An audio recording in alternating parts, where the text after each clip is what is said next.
Bienvenue les amis, bienvenue dans ce nouveau JT du Grenier consacré à la réquisition de l'épargne qui est globalement à peu près inéluctable. Alors attendez, je vais essayer de bien redresser mon bignou et bignoter le machinou. Voilà, ça devrait aller.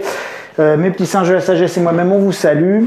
Réquisition de l'épargne, le scénario fort probable que l'on vous cache complètement et qui est totalement occulté du débat, qui est évidemment que, et c'est la grande idée, la France ne fera pas faillite. La France ne fera pas faillite parce que votre épargne est la garantie, la contrepartie, je dirais la caution, l'hypothèque que les marchés financiers prennent pour se garantir les prêts qu'ils nous font. Alors évidemment, faillite de la France, c'était une idée. Cette idée-là par laquelle je voulais commencer pour partager avec vous cette réflexion, vous connaissez cette expression « on ne pouvait pas prévoir ». La faute, elle est volontaire. On ne dit pas « on ne pouvait pas prévoir », on dit « ouais, on ne pouvait pas savoir, on ne pouvait pas prévoir ». D'accord ? Dans le langage populaire, c'est de cette manière-là dont on exprime ces idées, des idées de ce type. C'est la faute à la pandémie, c'est la faute à la crise des subprimes, c'est la faute à la guerre du Golfe, c'est la faute à la chute du mur de Berlin, c'est la faute... Bon. Et c'est toujours la faute à un événement exogène. Événement exogène égale une cause qui n'est pas imputable directement à ceux qui vous dirigent et qui, dans leur très grand courage, n'assument jamais les conséquences des politiques qu'ils mènent ou des choix qu'ils ne font pas ou qu'ils font.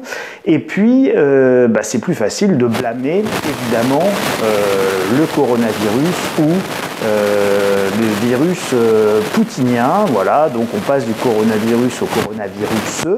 Petit jeu de mots que vous avez dû croiser et entendre. On ne pouvait pas prévoir. Maintenant, il faut dépenser des sommes folles dans la défense.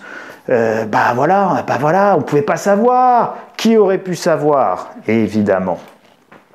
Alors, Macron, nous sommes en guerre contre le coronavirus, souvenez-vous, 16 mars 2020, il déclarait doctement à la télé, on est en guerre contre le coronavirus, on va s'enfermer, machin, etc.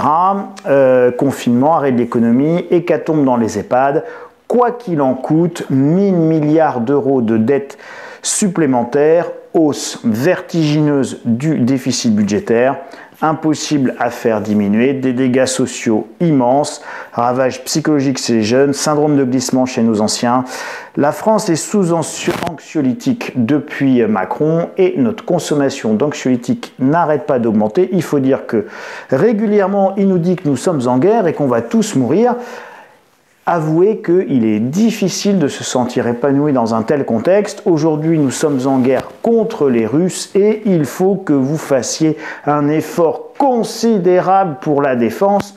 Les chars russes sont au milieu de Paris, les méchants soviétiques sont en train de manger nos femmes et nos enfants au petit déjeuner, 800 milliards d'euros d'argent magique et inexistant annoncés par l'Union européenne, qui sont en réalité des autorisations de dépenses données à chaque État. Donc sur les 800 milliards d'euros, en fait, il n'y a pas un centime d'euro d'argent nouveau en réalité. Il y a 150 milliards d'euros de réutilisation des fonds Covid qui n'avaient pas été complètement mangés, et puis le reste, c'est des centaines de milliards d'euros qui sont des autorisations de déficit budgétaire supplémentaires qui ne seront pas comptées dans le pacte de stabilité budgétaire, mais qui seront quand même de l'argent dépensé qu'on n'a pas par les États, et donc 1,5% de déficit supplémentaire de PIB non compté dans le pacte de stabilité. Macron a évoqué 5% de dépenses de PIB supplémentaire pour la défense, absolument considérable. C'est un quoi qu'il en coûte militaire. Après le quoi qu'il en coûte sanitaire, c'est le quoi qu'il en coûte militaire pour contrer la menace existentielle russe qui n'arrive pas à occuper Kiev. Alors avant qu'il soit à Varsovie ou à Paris, il va couler beaucoup d'eau sous les ponts. Quoi qu'il en soit, tout cela va précipiter la faillite de la France et les guerres, c'est une constante, précipite les faillites des États. Mais, je vous ai dit au départ qu'il n'y aura pas faillite de l'État, parce qu'il y aura réquisition de votre épargne pour assurer la solvabilité On va y revenir, mais tout d'abord, je voulais vous faire une petite perspective historique. Pour ceux qui n'auraient pas lu l'article que j'avais écrit sur le site Insolentiae la semaine dernière, vous pourrez taper guerre Indochine Insolentiae, vous retrouverez cet article où je vous ai mis, eh bien, tout simplement les dépenses que nous faisions pendant ces guerres-là en pourcentage du PIB pour la défense. Donc en guerre, quand on a fait la guerre d'Indochine, au pire moment de la guerre d'Indochine, c'est 1953 ou 4, je ne sais plus exactement, il faudrait que je reprenne mon article, on était à 7,57% du PIB, mais c'était une guerre majeure. Pour nous, la guerre d'Indochine, ça va devenir la guerre du Vietnam pour les Américains, qui d'ailleurs nous aident et assurent 30 à 40% des dépenses de la guerre d'Indochine sont financées par les Américains. Le Congrès américain ayant voté un plan d'aide majeur pour la France afin de nous aider à lutter contre l'essor du communisme, puisque c'était bien les communistes vietnamiens, le Viet Minh, qui étaient en guerre contre nous. Or, c'était la politique d'endiguement de l'expansionnisme communiste qui était mené par les États-Unis. Et donc, c'est pour ça qu'après notre départ, enfin quand nous on va partir d'Indochine, ils prennent immédiatement la place pour lutter à leur tour et à notre place contre le Viet Minh, et ça va donner la guerre du Vietnam pour les Américains, pour ceux qui auraient éventuellement pas fait le rapprochement. D'ailleurs, nous, ça va nous poser de gros problèmes économiques, hein. Vous savez, c'est les nouveaux francs, les anciens francs, les dévaluations, etc. Évidemment, c'est lié aux guerres. Les guerres appauvrissent considérablement les nations, elles enrichissent les marchands de canons, mais elles appauvrissent toujours les nations et les gens. Ça va faire sauter également les accords de Bretton Woods pour les Américains, puisque ce sera les accords de la Jamaïque. Le dollar américain était convertible en or, mais la guerre du Vietnam va coûter beaucoup trop cher, et en 71, ça saute. La guerre d'Algérie, entre 5 et 6% du PIB, ça va être le coût. C'est une guerre majeure, la guerre d'Algérie. C'est des dizaines de milliers de soldats français qui sont déployés en Algérie. C'est un service militaire qui dure 2 ans. Enfin, tout ça coûte extrêmement cher à l'économie. Entre 5 et 6% du PIB, là c'est une guerre chaude, hein, c'est pas juste un réarmement, si vous voulez. Donc, quand Macron dit 5% de dépenses dans le PIB, il a complètement... il n'a absolument pas l'ordre de grandeur de ce que signifient des dépenses de 5% du PIB. Ce sont des dépenses d'un pays réellement en guerre, hein, pas une menace, je ne vais pas dire imaginaire. On va dire que la menace russe n'est pas forcément imaginaire, mais on n'est pas obligé de rentrer en guerre contre la Russie, hein. Il y a de bien nombreuses alternatives possibles, à commencer par ce qu'on appelle la diplomatie. La guerre froide, 3% globalement de dépenses de notre PIB pour maintenir une armée quand même qui était, pareil, relativement conséquente. On avait 10 ou 20 divisions, enfin bon, à partir de 1969. Et puis à partir des années 90 et l'effondrement du mur de Berlin, ce qu'on va appeler les dividendes de la paix, on va diminuer nos dépenses de défense dans le PIB à 2%, voire même un petit peu en dessous. On va avoir des années à 1,80. 7, me semble-t-il, c'est le point le plus bas.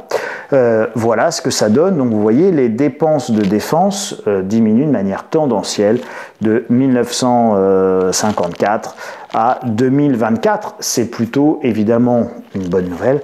Mais maintenant, notre grand mamamouchi en chef veut les faire remonter.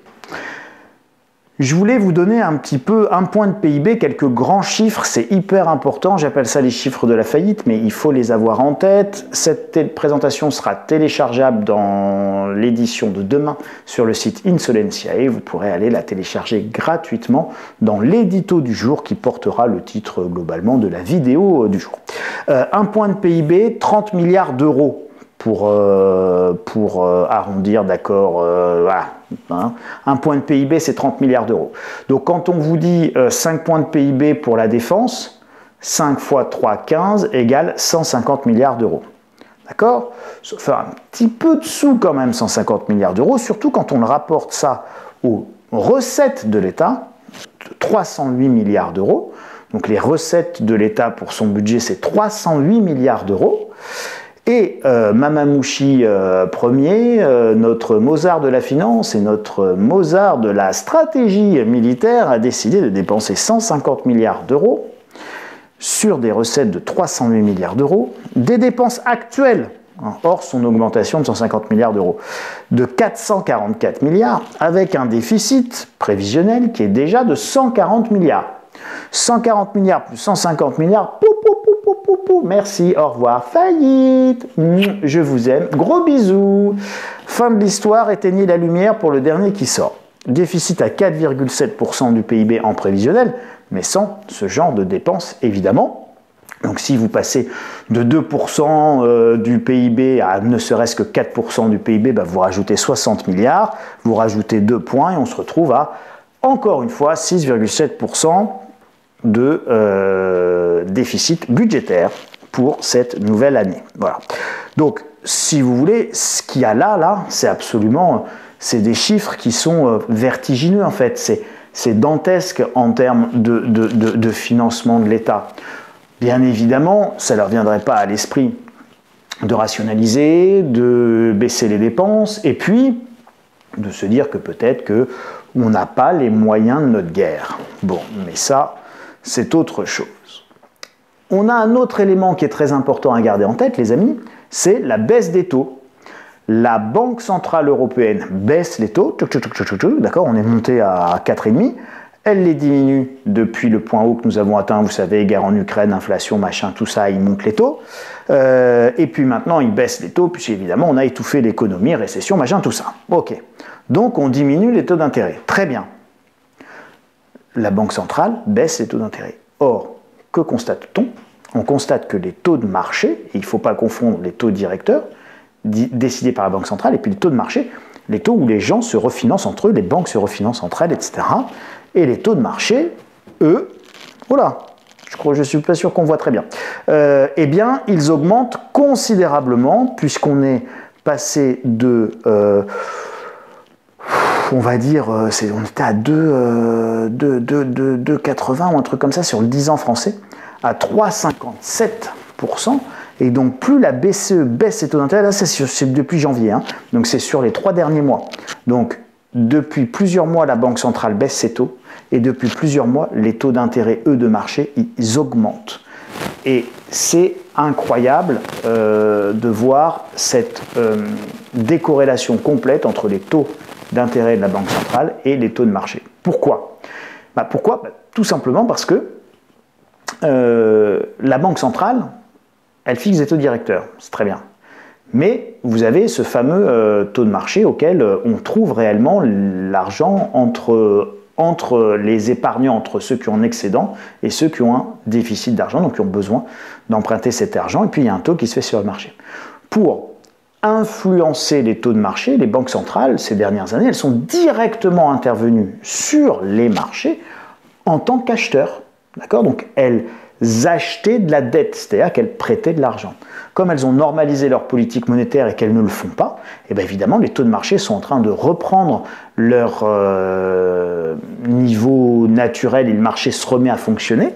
Et quand vous avez une épargne relativement abondante, mais une épargne face à une demande de plus en plus importante de financement. Vous avez vu les États, comme on augmente nos dépenses, les guerres coûtent cher, etc., etc. Nos déficits sont considérables, donc il y a une demande importante d'argent, et cet argent, ce sont les excédents des uns qui sont censés financer les déficits des autres. Et en fonction de l'offre et de la demande d'argent, eh bien, vous avez un prix d'équilibre qui se fait, c'est le prix de marché. Et le prix de marché, il est en train de monter puisqu'il y a finalement de plus en plus de besoins, de demandes d'argent. Et donc il faudra que les banques centrales interviennent ou pas, sinon les prix de marché vont augmenter. Donc ça c'est l'emprunt, l'OAT, l'obligation française à 10 ans, son coût augmente 3,57%. Je vous laisse faire le calcul de 3500 milliards d'euros de dette, ce sera la dette de la France l'année prochaine, enfin à la fin de l'année, 3500 milliards d'euros de dette à 3,5%, 3 x 3, 9, 3 x 5, 15, ça fait ces choses comme 105 milliards en gros d'euros d'intérêt. Donc évidemment, toute notre dette ne va pas être financée l'année prochaine, donc ça va monter beaucoup plus progressivement que ça. On refinance environ 10% de notre dette chaque année, plus le nouveau déficit, donc la nouvelle dette. Voilà. Mais en 7-8 ans, vous vous retrouvez avec des taux d'intérêt bien plus élevés sur l'ensemble de votre dette. Ça, évidemment, de quoi faire sauter la France. Thierry Breton est convoqué à la barre. Monsieur Breton, accusé, levez-vous. Vous avez déclaré sur BFM TV il y a quelque temps, c'était pas récemment, c'était pas tout à fait récemment, c'était il y a quelques mois, si les marchés nous prêtent encore, c'est parce que l'épargne des Français est importante et la capacité de l'État à lever les impôts est réelle et rassurante, ça c'est ce que je vous dis moi, mais ce qu'a dit Monsieur Breton, grand mamamouchi, camarade commissaire à la grosse commission de Bruxelles, si jamais il y a un problème, on ira chercher l'épargne des Français pour payer le remboursement de la dette. Et oui, voilà, accusé, avez-vous quelque chose à rajouter? Non, je parle pour vous, de toute manière, c'est comme ça que fonctionne le bouclier démocratique européen. On pense pour vous, et donc on ira bien entendu chercher votre épargne, votre argent, et vous allez voir, il y a plein de manières différentes d'aller chercher vos sous. L'épargne des gens est la garantie ultime. Vos sous, mes amis, sont la garantie ultime de solvabilité de l'État. Et le patrimoine de l'État, on parle du patrimoine de l'État, mais ça ne vaut pas tripette. Ah, n'oubliez jamais, affirmation ne vaut pas argumentation. Donc ce n'est pas parce que j'affirme que le patrimoine de l'État et les actifs de l'État ne valent pas tripette que j'ai argumenté. Donc je vais argumenter. Pourquoi je vous dis cette affirmation, ça vaut pas tripette? Parce que qu'est-ce que vaut un lycée plein d'amiante et qui passe pas au DPE et qui a pas des plateaux pour faire des appartements avec des évacuations, des canalisations, des salles de bain, des cuisines, une arrivée de gaz à chaque étage, des ascenseurs, bref. Vous voyez bien qu'entre une école et un lycée, je ne vous parle même pas de ceux bourrés d'amiante, une école ou un collège de 5000 m² situé en zone rurale, dans lequel vous ne ferez jamais une cité HLM avec 3000 logements parce qu'il n'y a pas le besoin ni la demande. Bref, ça vaut quoi un collège? Ça vaut 0 en réalité. S'il a de l'amiante, ça vaut encore moins quelque chose. Donc, le patrimoine de l'État, c'est ça. C'est beaucoup de choses qui ne valent pas tripette.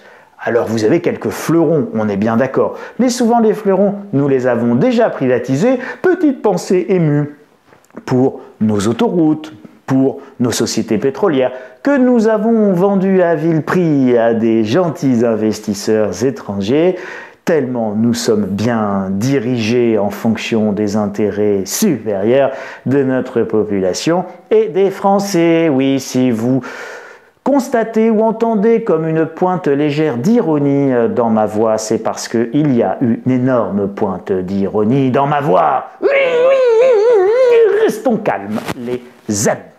Bref.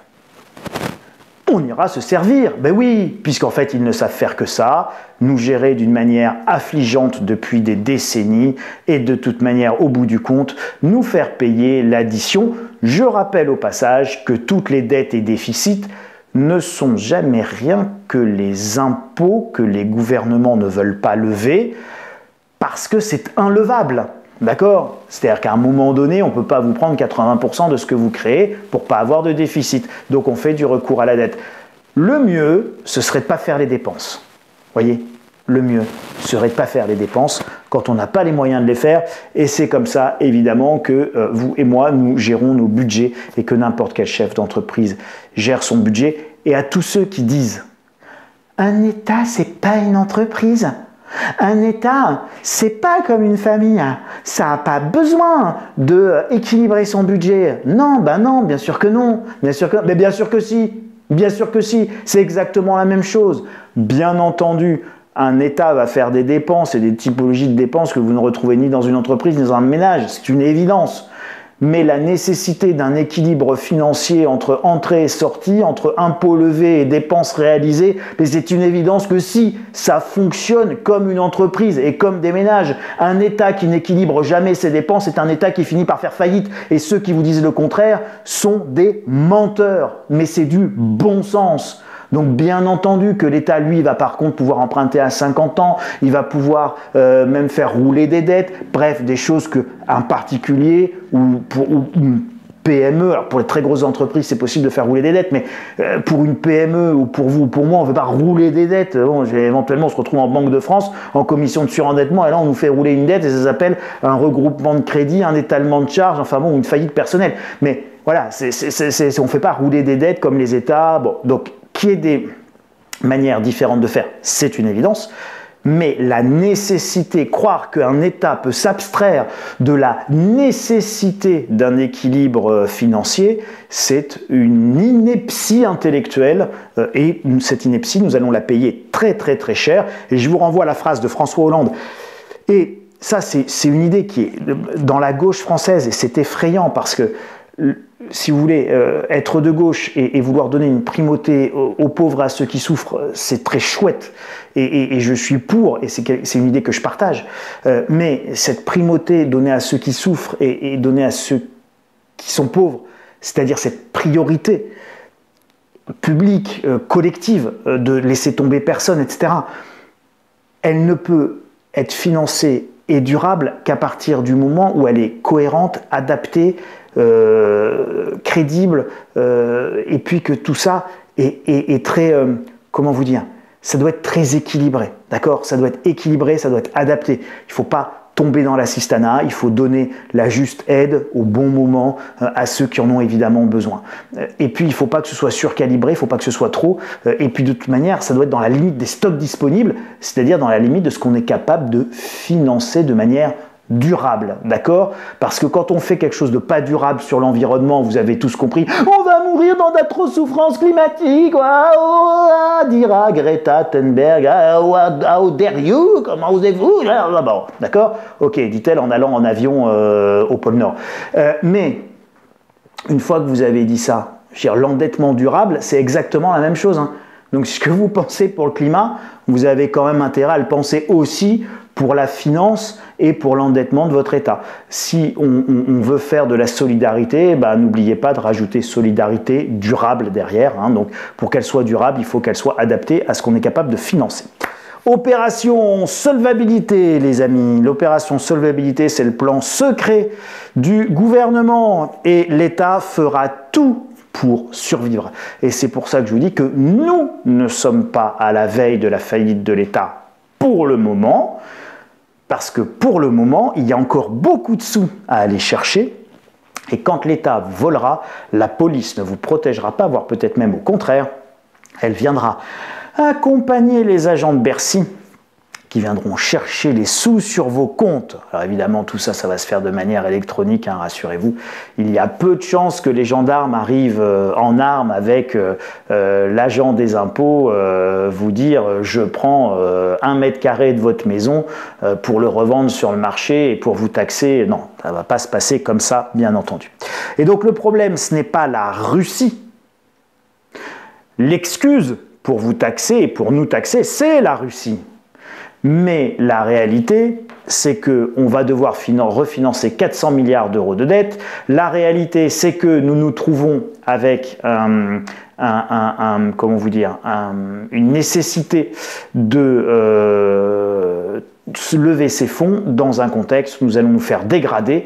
Bref, l'État va changer les règles du jeu pour les grandes compagnies d'assurance, etc. La réunion est prévue le 20 mars. Donc le 20 mars, ils reçoivent toutes les compagnies d'assurance vie, les banques, etc., toute l'industrie de la finance au sens large, pour redéfinir les règles leur permettant d'acheter quoi? De la dette française, quoi. On vous dira, oui, c'est pour financer l'effort de défense. Tintin, c'est pour financer ça. Parce que quand la France va être dégradée dans les mois qui viennent, on va changer de catégorie de qualité de dette, ça va entraîner énormément d'arbitrage et il risque même d'y avoir une attaque sur la dette française, ou en tout cas des réajustements et des réallocations, puisque vous avez beaucoup de fonds, notamment par exemple des assurances vie, ou les fonds propres des banques qui ne doivent être investis que dans des obligations AAA ou de qualité premium sur les marchés. Et si la France quitte la qualité premium, les banques ne peuvent plus acheter pour leurs fonds propres la dette de la France. Et donc, ceux qui ont de la dette de la France, qu'est-ce qu'ils vont faire? Ils vont la vendre, ils vont s'en débarrasser, puisque juridiquement, légalement parlant, ils n'ont plus le droit de la détenir en contrepartie, en collatéral de leurs fonds propres. Et donc l'État est en train d'anticiper tout ça. Et oui, les amis, c'est ça qui se cache derrière les grandes manœuvres que vous avez aujourd'hui. Et si les conditions de financement de la France se dégradent, alors c'est l'épargne des Français qui sera mobilisée. Et moi, quand j'entends mobiliser, j'entends réquisitionner. Voilà. Mais bon, ce n'est que une manière sémantique différente de voir les choses. C'est ce que j'appelle l'opération solvabilité, parce que quand il n'y a plus de sous dans les caisses de l'État, il y a votre argent. Et votre argent, notre argent, mes amis, ça les intéresse bigrement. Ça, c'est la source Banque de France. Si vous tapez épargne des ménages Q3, pardon, le Q4, donc le dernier trimestre 2024, les chiffres sortiront le 15 mai 2025, il y a du retard. Mais donc les derniers chiffres officiels communiqués par la Banque de France sur l'épargne des Français, et vous savez que je ne prends que des sources officielles que personne ne peut contester, c'est-à-dire qu'on peut les discuter, mais on ne peut rien me dire quand je prends évidemment en source la Banque de France, qui est une source gouvernementale officielle sur laquelle les décisions publiques sont prises. Donc au dernier chiffre connu, troisième trimestre 2024, on avait 6 411,9, allez arrondissons, 6 412 milliards d'euros d'épargne, 3 500 milliards, allez, 3 400 milliards d'euros de dette, 6 400 milliards d'épargne. 3 000 dette, 6 000 d'épargne, 3 000 de dette, 6 000 d'épargne. Voyez la petite danse là des canards qu'ils ont envie de vous faire, et on va tous danser dans la mare et puis coin hein, et la chenille elle redémarre. Vous voyez le truc? Et ben voilà, c'est écoutez, voilà, je crois que vous avez compris. Hein, donc opération solvabilité, c'est ça. Nous sommes la solvabilité de l'État, 17,7% de taux d'épargne en France. On met énormément de côté. Et donc, plus on met de côté, plus l'État va considérer que si on est capable de mettre de côté les cocos, hein, c'est qu'on est capable de payer un petit peu plus d'impôts. Hein, voilà ce qui va se passer. Donc, alors après, il y a quelques petits bémols. L'épargne investie, par nature, elle peut être taxée quand on sort. Machin, bon, voilà. Mais il y a plein de petites subtilités qui vont faire que toutes les épargnes ou tous les fonds ne sont pas taxables, spoliables, réquisitionnables, mobilisables exactement de la même manière pour l'État. Et il faut comprendre les différents mécanismes de spoliation et de réquisition à la disposition du gouvernement. C'est hyper important de comprendre comment un gouvernement peut vous prendre vos sous. Tiens alors, allez, une des manières, c'est le contrôle d'échange. Et ça tombe bien, Villeroy de Galhau, le grand mamamouchi, camarade préposé à la direction de notre Banque de France, veut récupérer les 300 milliards d'euros qui vont s'investir aux États-Unis chaque année. Alors ça, pour empêcher l'argent de sortir, ça s'appelle le contrôle d'échange ou le contrôle des capitaux. Donc le contrôle d'échange, c'est un instrument conçu pour lutter contre la fuite des capitaux et la spéculation, consistant plus particulièrement en des mesures prises par le gouvernement pour réglementer l'achat et la vente de monnaie étrangère par ses ressortissants. Alors, le contrôle d'échange, il a relativement peu de chances d'être utilisé. Pourquoi? Parce qu'en réalité, le contrôle d'échange, vous l'utilisez quand vous avez une monnaie nationale qui est relativement fragile. Là, aujourd'hui, on a l'euro, donc c'est pas tant permettre l'achat de dollars ou la vente de dollars que l'achat d'actifs ou l'investissement à l'étranger. Et ça sera plutôt, vous allez voir, la définition qui correspond au contrôle des capitaux. Le contrôle des capitaux désignant l'ensemble des mesures légales ou réglementaires permettant à un État de réguler ou de contrôler les entrées et les sorties de capitaux d'un périmètre donné, généralement d'un pays entier. Ces mesures sont mises en place afin de limiter l'instabilité financière et le risque de crise, etc. Je vous ai mis là. La dernière fois qu'on a mis un contrôle des capitaux, c'était pour la Grèce. Le contrôle des capitaux a été mis en 2015 et il a été levé en 2019. Donc il a duré 4-5 ans pendant lesquels vous ne pouviez pas sortir de capitaux de Grèce, y compris pour aller ailleurs dans la zone euro, de manière libre. En Argentine, ça s'appelait le corralito et c'était encore plus restreint. Le corralito, ça vient du mot corral, et le corral, C-O-R-A-L, en Argentine, l'Argentine, c'est un grand pays d'élevage, et donc ce sont ces enclos par lesquels on dirige les troupeaux, c'est ce qu'on appelle le corral, et donc le corralito, c'était que votre épargne, clac, elle était comme les troupeaux, complètement cadenassée, enfermée et dirigée par des barrières, et donc vous n'aviez plus du tout de liberté. Alors, évidemment, il faut étudier, et c'est un travail que je suis en train de terminer et de continuer, l'ensemble. Bon, alors vous avez eu des emprunts obligatoires, par exemple, hein, notamment pendant la Révolution française, je vous en reparlerai, mais si on prend les choses de manière plus récente, c'était à partir de 1900, voilà, vous avez eu la Révolution russe et les fameux emprunts russes. Et là, les emprunts français, ils risquent de se transformer en emprunts russes à cause du coronavirus. Bon. La Russie, encore crise financière en 98. L'Allemagne en 2020, ça c'était l'hyperinflation. Donc, donc vous avez un événement, vous avez une cause. La révolution russe, la crise financière, ça c'était lié à l'effondrement de l'Union soviétique. Et c'était sous Boris Yeltsin. Et puis il y avait tout le FMI qui avait débarqué, machin, etc. D'ailleurs, c'est de cette crise financière que Vladimir Poutine sera enfanté en Russie, et donc évidemment de ce bazar vous aurez le retour de l'ordre incarné par Vladimir Poutine dans une Russie qui en avait terriblement besoin. Vous avez l'Allemagne des années 20 avec l'hyperinflation, c'était la République de Weimar, donc là les gens ont été spoliés par l'inflation d'évaluation. Donc l'inflation est très souvent utilisée quand vous avez votre propre banque centrale, et donc vous ne pouvez pas être monnaie, ce qui n'est pas le cas. Sinon, c'est de la confiscation directe. Bon, confiscation directe également des biens juifs pour les nazis. En France également, avec un certain nombre de lois prises par Vichy et le gouvernement de Vichy. L'Argentine 2001, beaucoup plus proche de chez nous, gel, restriction d'accès, conversion forcée. Il y a plein de mesures que les États peuvent prendre. Même chose pour la crise en Grèce, et pour Chypre, alors Chypre, Union européenne, hein, membre de l'euro comme la Grèce, taxation, prélèvement, taxe des dépôts, donc on a dit se faire chyprer ses économies, et donc là, on vous a pris 30% de ce que vous aviez en banque. Ah, c'est une vraie réquisition, c'est une taxation, d'accord? Donc on ne réquisitionne pas, on ne vole pas quand on est un État. Évidemment, la première des réquisitions, ça porte le nom d'impôt. Alors justement, réquisition de l'épargne, comment se protéger? Ce sera, et c'est le dossier du mois de mars 2015 pour ceux qui veulent aller plus loin. La logique de ce dossier, c'est la suivante. Comprendre qu'il n'y aura pas de faillite de l'État français parce que pour survivre, l'État pillera vos économies, et il va commencer comme ça avant de faire faillite, d'accord? C'est-à-dire qu'avant d'arriver à la faillite, il y aura d'abord le pillage systématique de vos économies.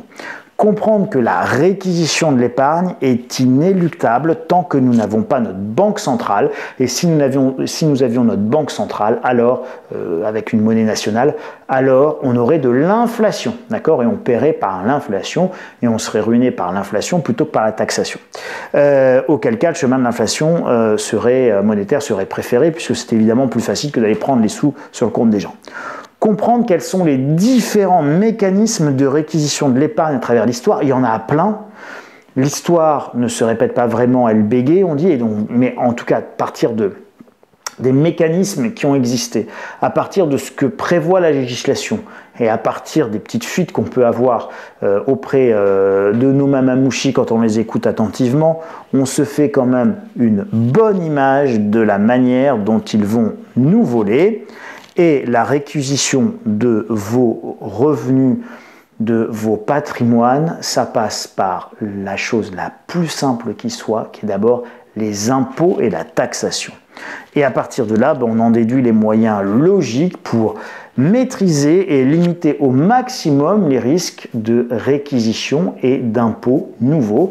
Alors, quelque chose qui risque très probablement de se passer, c'est que vous savez qu'aujourd'hui, un livret A, ce sont des centaines de milliards d'euros qui sont sur les livrets A, et les livrets A ne sont pas taxés c'est du net, hein, les intérêts, je parle des intérêts. Donc les intérêts des livrets A ne sont pas fiscalisés. Voilà quelque chose de simple à faire avant de réquisitionner votre épargne, avant de prendre de l'argent aux gens. Eh bien, quelque chose qui serait juste finalement, c'est que sur de l'argent que vous gagnez sans rien faire, si vous en avez un peu moins, vous n'allez quand même pas pleurer, vous n'avez rien fait. Puis ça finance le logement social, ça finance la guerre. C'est important de vous mobiliser quand même face à la menace existentielle russe, a dit notre saint Mamamouchi, président, roi du palais et roi du palais. D'accord? Parce qu'il faut rester poli. Donc, le roi du palais, il vous a gentiment dit que face à la menace existentielle, il va falloir vous mobiliser et donner vos sous-sous, vos pépettes.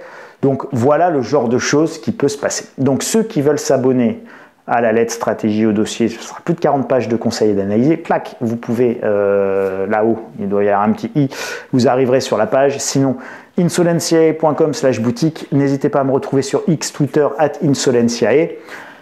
À vous abonner, à activer les notifications, les petites cloches et à partager massivement cette vidéo auprès de tous ceux que vous aimez et que vous voulez protéger. Voilà les amis, on se retrouve la semaine prochaine. Et puis prenez grand soin de vous. La France ne fera pas tout à fait faillite très très vite.